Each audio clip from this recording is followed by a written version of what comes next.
እኔንም እናንተንም አላህ ኢባዳ ያግራል። ኸዋኒ ጁምዓ ቀን የምናየው ነገር አያስደስትም።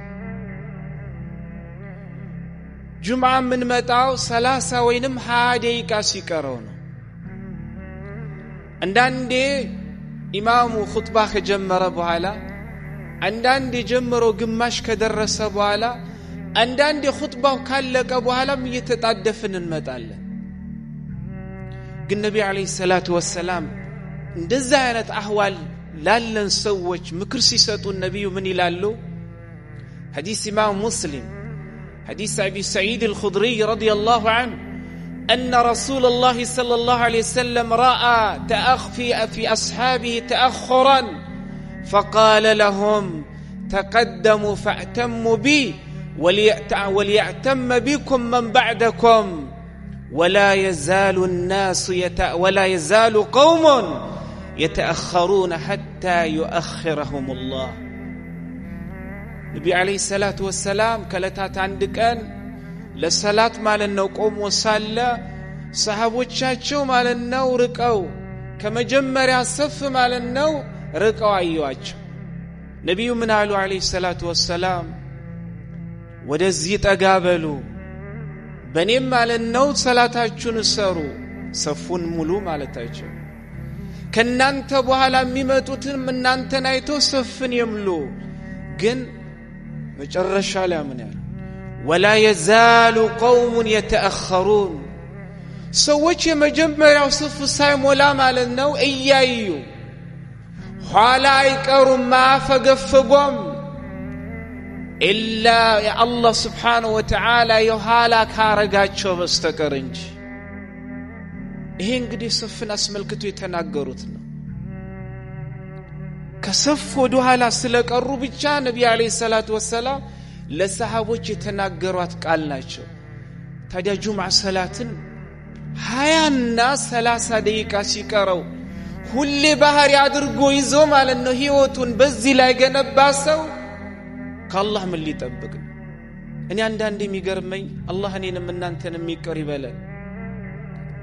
እኔና እናንተን ካልነበርንበት የፈጠረን አላህ አብልቶ አጠጥቶ ያሊለንን የሰጠን አላህ ብዙዎቹ ያኒ ሆስፒታል ማለት ነው ታሞ እየተኙ እኔና እናንተን ጤና ሰጥቶን በጤና እንድንሄድ ያደረገን አላህ ብዙዎቹ ሰያኒ ማለት ነው በግፍ እስር ቤት ገብተው እኔና እናንተን በሰላም እቺን ዱንያ እንዳፈለገን ሄደን ያሻም ቦታ ሄደን እንድንመለስ ያደረገን ጌታ ውድ የተባሉ ማለት ነው ሰዓቶቻችንን ለሌላ ነገር ሰጥተን ትርፍና እዚህ ግባ የማይባለው ሰዓት አላህ ከኛ እንዴት እንሰጠዋለን?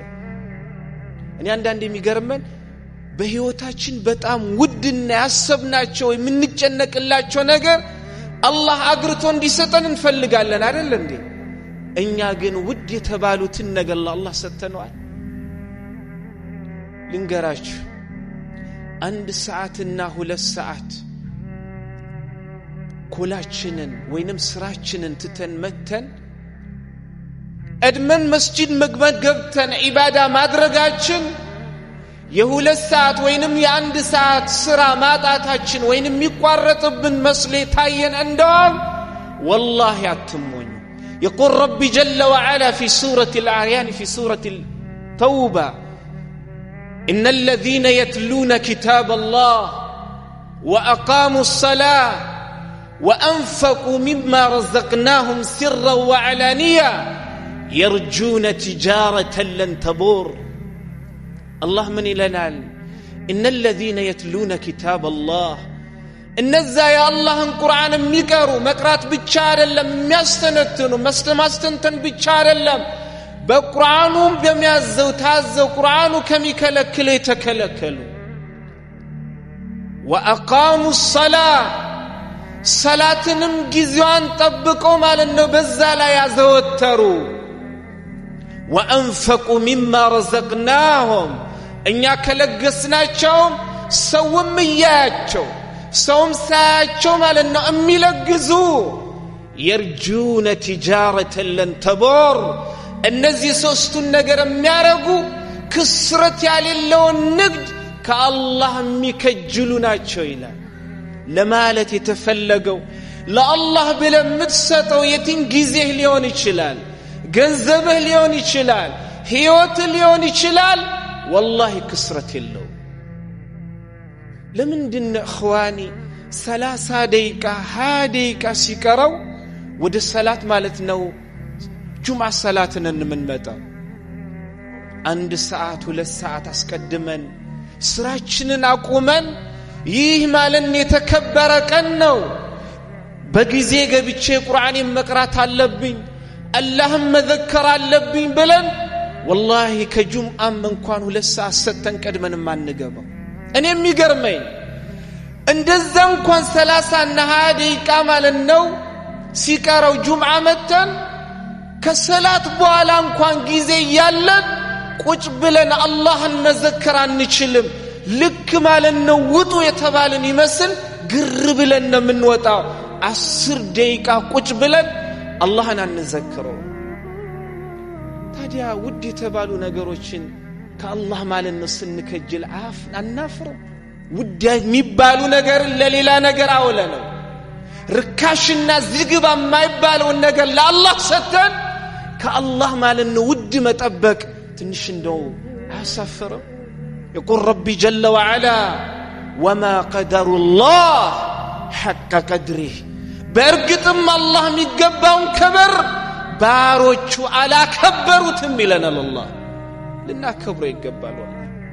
ወላሂ 24 ሰዓት ምንለፋላት ዱንያ ጨርቃችንን ጥለን ማለት ነው ምናብድላት ዱንያ የደቂቃ ሞት ናት የሚበቃት፣ የሰከንድ ሞት ነው የሚበቃት። መቼ እንደምን ሞት እንደማናውቅ። ስለዚህ 1 ሰዓት 2 ሰዓት ቀድመን ጁምዓ ሰላት ማለት ነው መስጂድ ገብተን መገኘታችን የከሰርን እንዳይመስለን፣ ብዙ ነገር ውጪ ያመለጠን እንዳይመስለን። ወላሂ ለአላህ በሰጠነው ነገር ሁላ ካወቅንበት አትራፊ ነን ወላሂ ግን ካወቅንበት።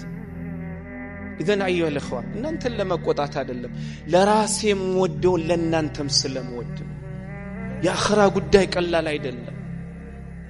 አንዳንዴ ሰዎች ሲነገር አላህ ገፉሩ ረሂም እየሆነ ምን ያስጨንቁናል መስጂድ። አላህ ገፉሩ ረሂም እንደሆነ ሁላ እኮ አላህ ሸዲዱል ኢቃብም ነው። ሙእሚን መኖር ያለበት ማለት ነው በፍራቻም በክጀላም ነው። ለዛም ነው አላህ Subhanahu Wa Ta'ala ስለ ብዙ ነብያት ማለት ነው በሱረቱል አንቢያ ከተናገረ በኋላ ምን አለ? ምንድን ያለው? يعبدوننا رغبا ورهبا وكانوا لنا خاشعين። እነዚህ የተናገርናቸው ነብያት እኛንም የሚከጅሉ እኛንም የሚፈሩ ከዛም በተጨማሪ ለኛም የተናነሱ ሆነው እኔን ይገዙኝ ይላል አላህ Subhanahu Wa Ta'ala። ሁሌ የአላህ ረህመት ብቻ ሰፊ መስሎ ናም ሰፊ ነው፣ ያ ብቻ ሊያታልለን አይገባም። ስለዚህ ኸዋኔ ከነገ ጀምራችሁ እኔንም እናንተም እስቲ ከአላህ ጋር ያለንን የሳሳውን ማለት ነው ግንኙነታችንን በውስጣችን ማለት ነው የጠፋው ኢማናችንን አንድ አሃዱ ብለን ከነገ ለማስተካከል እንሞክር። 1 ሰዓት 2 ሰዓት ቀድመን መስጂድ መገኘታችን ወላሂ ትርፋማ ነው የሚያደርገን። ሌላው ሶስተኛ ቀድማችሁ ከመጣችሁ ብዙ ጊዜ ነው የሚገርመኝ ሰዎች መስጂድ ይገቡና የገቡት ቀድመው ነው ግን የሚቀመጡት እዛ ጋር ነው። የመጀመሪያው ሰፍ አይቀመጡም። ሱብሃንአላህ ኸዋኒም ቀድመ አላህ መስጂድ ከገባ መቀመጥ ያለብኝ መጀመሪያ ሰፍ እኮ። ነብዩ አለይሂ ሰላቱ ሰላም ኢማም ሙስሊም በዘገቡት ከአቢ ሁረይራ ለው يعلم الناس ما في النداء والصف الأول ثم لم يجدوا إلا أن يستهموا عليه لاستهموا። ሰዎች ማለት ነው መስጂድ ከገቡ በኋላ አዛን ያለው ደረጃን ቢያውቁ የመጀመሪያው ሰፍ ያለውን ደረጃ ቢያውቁ እኔ የመጀመሪያውን ሰፍና ማለት ነው አዛንን መስማት መስጂዱ ውስጥ ቁጭ ብዬ በእጣን ጃላገኘው የሚለውን ነገር ቢያውቁ ኖሮ በእጣ ማለት ነው ለማግኘት ይሽቀዳደሙበት ነበር አሉ ነብዩ አለይሂ ሰላቱ ሰላም። ስለዚህ መስጂድ ከገባችሁ በኋላ والله የመጀመሪያ ሰፋ አይመልጣችሁ ስለዚህ አላህ ለኔም ለናንተም አላህ ያግራልን የራቀውን አላህ ያቅርብልን የከበደውን ሁሉ አላህ Subhanahu Wa Ta'ala ያቅልልን በሽተኞችን ሁሉ አላህ Subhanahu Wa Ta'ala አፊያ ይስጣቸው በዚህ ሰዓት ኢኽዋኒ ተጨንቀው ተጠበው ሮሯቸውን ለአላህ የሚያሰሙ ብዙ ባሮች አሉ በተለያዩ ዓለም አላህ ይድረስላቸው በظلم ማለት ነው ያኒ በግፍ የታሰሩ ብዙ ዓሊሞች ብዙ ዱዓቶች ብዙ ሙስሊሞች አሉ አላህ ማለት ነው ከታሰሩበት እስር ቤት አላህ ይፍታቸው አላህ ያኒ ልጆቻቸው የጠመሙባቸውን አላህ ያቃናቸው በልጆቻቸው የተፈተኑትን ሁሉ አላህ ማለት ነው በልጆቻቸው ያስደስታቸው ያልገራውን ሁሉ አላህ ያግራልን አላህ Subhanahu Wa Ta'ala ኢባዳን ለዱንያ ቦታ እንደሰጡትላ ይበልጥ ደግሞ ለአኺራ ማለት ነው ቦታን ከሰጡ ሰዎች አላህ ያድርገን ሀዛ ወቢላሂ ተውፊቅ ወሰለላሁ ዐላ ነቢይና ሙሐመድin ወዐላ አሊሂ ወሰሐቢሂ አጅመዒን